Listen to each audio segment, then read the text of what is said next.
Hello, my name is Jace Huddock. Today I'm going to be presenting on several of the chapters from the book Essentials of Cultural Anthropology, A Toolkit for a Global Age by Kenneth J. Guest.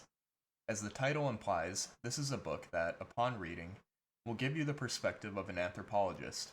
According to the book, anthropology is the study of the full scope of human diversity, past and present, and the application of that knowledge to help people better understand one another. The first chapter I will be reviewing is on culture. Per the book, culture is a system of knowledge, beliefs, patterns of behavior, artifacts, and institutions that are created, learned, shared, and contested by a group of people. Essentially, culture involves everything about the environment you live in that has to do with people. Language, the way you think about the world, your deepest, most unconscious beliefs, what you eat, basically every aspect of your life is influenced by culture. What do you think of when you consider American culture? It might be a strong sense of nationalism, the prominence of corporate entities, or the grand and sometimes over the top sports events that are held. Or perhaps you think of the extreme diversity of culture present in America. It can be difficult to recognize how deeply ingrained culture is until you have experienced culture shock. Culture shock is when you immerse yourself into a different culture and have sudden realization of how differently other people can live their lives. Culture may be different between people, but biologically, humans are way more similar than different. Even though the human genome is more than 99.9% similar for all humans, culture has profound effects on how people fulfill their needs, like eating, sleeping, and reproduction. Epigenetics, which is an area of study that explores how environmental factors affect the expression of genes, outlines that the environment, and thus culture, affects humans at a biological level. Culture is central to understanding how humans behave and interact. It is very hard to understand a culture without stepping outside of it and observing it with a fresh perspective, which is the major aim of this book. The next chapter I will be touching on is about language. Language is one of the most central aspects of culture. Language is a symbolic system of communication that humans use to interact. Language is distinct from other types of communication, such as that used by animals, in that it has complex structure like grammar and can be represented with written symbols. Language and culture are intrinsically linked. Without the influence of culture, language would just be a collection of meaningless sounds and scribbles. Culture is what gives these sounds their meaning and allows humans to understand each other. Because language and culture are so deeply linked, language can greatly affect culture and thus the way that those within the culture think. The Sapir-Whorf hypothesis suggests that different languages create categories that people use to understand the world. This could mean that based on the grammatical structure of a language, we can draw inferences about things such as how the occupational and social status, such as how the culture that employs the language conceptualizes different aspects of reality like time. The history of a culture also impacts how language is used. For example, the N-word in modern culture is significant because it has such historical levity. Without the history of slavery and oppression in America, this word would mean nothing. However, because of its history, it is a word that is taboo for some to speak, and for others it has been adopted and turned into a word used for solidarity. Language is integral to culture, and understanding how language is used is necessary for an understanding how a certain culture operates. The next chapter I will be discussing is on race and racism.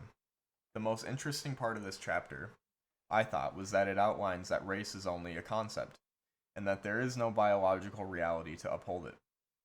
Race is socially constructed. As stated before, humans are all more than 99.9% genetically similar. There is no way to scientifically determine that someone belongs to one race or another. Race was created on the basis of arbitrary characteristics like skin color, place of origin, and also cultural identification. The reality is that humans have been exchanging genetic material for hundreds of thousands of years, and this gene flow happens as a result of geographical proximity. Human variation changes gradually over geographic space in a continuum which is called a cline, as opposed to being biologically discrete groups. The assumption of race.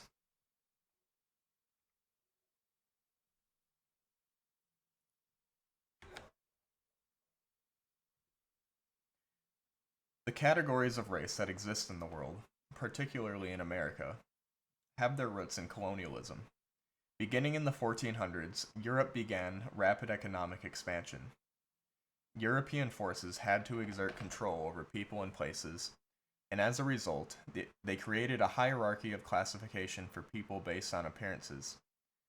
This hierarchy linked the way that people looked with assumptions about their intelligence, abilities, capacity for culture, and their worth as a human being. The construction of this hierarchy is directly responsible for justifying the genocides of Native Americans, the slave trade, and the conquest of the Americas in general. The biggest takeaways I got from this chapter is that race essentially isn't real, and was just made up as a tool for the colonialism machine to take over the world. We still deal with the effects of this constructed hierarchy today. The next chapter is on ethnicity and nationalism. Ethnicity is a term that is not easy to clearly define. The term is used inconsistently. Ethnicity can sometimes mean where a person comes from, it can represent their culture, or it is sometimes used synonymously with race. Essentially, though, ethnicity is a fundamental identity that people use throughout their lives. Ethnicity is a connection to a group of people who share common history, culture, and sometimes ancestry, and are distinct from people not in the ethnic group. Much like race, ethnicity is culturally constructed, not a natural biological phenomenon. Ethnicity is a major component of nationalism. Nationalism is the desire of an ethnic community to create and maintain a nation-state. A nation-state is a political entity that has a population who share a culture, history, and sometimes ancestry. America is a nation-state. The most significant takeaway I got about ethnicity and nationalism is that they can cause conflict, such as in Rwanda. Two ethnic groups, the Hutu and Tutsi, became involved in a major conflict that resulted in the genocide of the Tutsi. Even though these two groups were not biologically any different, the war between them was spurred on by imagined differences and was fueled by German and Belgian colonial rule. The main difference between the Hutu and Tutsi was occupational and social status. This just goes to show how arbitrary the classifications of ethnicity can be, and how impactful it can be, being capable of leading to genocide. The next chapter is about sex and gender. There is a distinction between the two. Sex is the biological aspect and refers to observable physical characteristics between male and female. Rarely, someone is born with features of both sexes. This is referred to as intersex. Gender is the cultural aspect and refers to expectations of behavior that culture assigns to different sexes. Sex and gender have significant impacts on how a person's life will play out. Different gender roles dictate how we interact with other people, our opportunities in things like sports and jobs. In the United States, it is commonly expected that males play out masculine gender roles and females play out feminine gender roles. The most interesting part of this chapter for me was learning about gender roles in different cultures. For example, the Hijras in Hinduism are typically born as men, or possibly are intersex, but do not fulfill male gender roles. They are not seen as man or woman, but tend to display more feminine traits. Hijras are significant in the Hindu religion and perform at weddings and birth celebrations, giving out blessings. Even so, they face discrimination in employment, housing, health, and education. Another interesting instance is the two spirits in North American culture. Two spirits refers to transgender men and women who contained both feminine and masculine spirits. They were prestigious members of their community and were even thought to have supernatural powers. The way that sex and gender interplay is a result of culture, and it is interesting to see how different gender roles can be. Sexuality is a concept that is related to sex and gender, and is the topic of the next chapter. Sexuality is the complex range of desires, beliefs, and behaviors that are related to erotic physical contact, intimacy, and pleasure. It is also the cultural arena within which people debate ideas of what kinds of physical desires and behaviors are morally right, appropriate, and natural, and use those ideas to create unequal access to status, power, privileges, and resources. Basically, in the United States, there are 4 categories that are typically discussed regarding sexuality: heterosexuality, attraction to the opposite sex; homosexuality, attraction to the same sex; bisexuality, attraction to both sexes; and asexuality, a lack of attraction to either sex. Much like race, sexuality has a sort of hierarchy, especially in the US. Heterosexuals certainly are more privileged than those who identify as homosexual, bisexual, asexual, or other. Cultural institutions regulate sexual expression and behavior, and heterosexuality maintains its position as the most accepted, although homosexuality is less condemned now than it used to be. Even within heterosexuality, though, there can be imbalances of power. For example, the case at Columbia University where a student, Emma Sokowitz, was raped, and although she reported it, there was no action taken against the perpetrator. She carried a mattress around campus to raise awareness. This is just one instance of a larger phenomenon where women are victims of sexual crimes at a much higher rate than men. Finally, I will be discussing the chapter regarding kinship, family, and marriage. Kinship is the system of meaning and power created to determine who is related to whom and to define mutual expectations, rights, and responsibilities. In Western culture, kinship is based around the nuclear family, which consists of the mother, father, and their children. This is only an ideal, though, and is far from the reality of most families.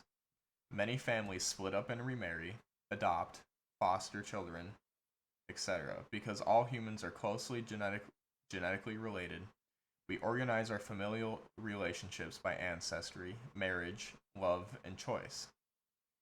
Marriage is a phenomenon that exists in every culture, although it can have different forms. Marriage creates socially recognized relationships that may involve physical and emotional intimacy, sexual pleasure, reproduction, and raising of children. One type of marriage is an arranged marriage, which is orchestrated by the families of the bride and groom. This type of marriage is still very prominent in many cultures. Arranged marriages prioritize strengthening of kinship bonds and social obligation over love. The other type of marriage is companionate marriages, which are built on love and affection. This type of marriage is more common in America. There are many other ways that kinship bonds can express themselves, such as through group identification and different structures of families, but the joining of groups through marriage and making families is the most prominent. These chapters were the most significant to me in forming my ability to look at the world from the perspective of a cultural anthropologist. Being able to identify the many aspects of culture, like language, race, gender, sexuality, and kinship, among others, is integral to having a complete picture of the world. Reading this book has also inspired me to someday travel and immerse myself in a culture very different from ours, to experience culture shock firsthand.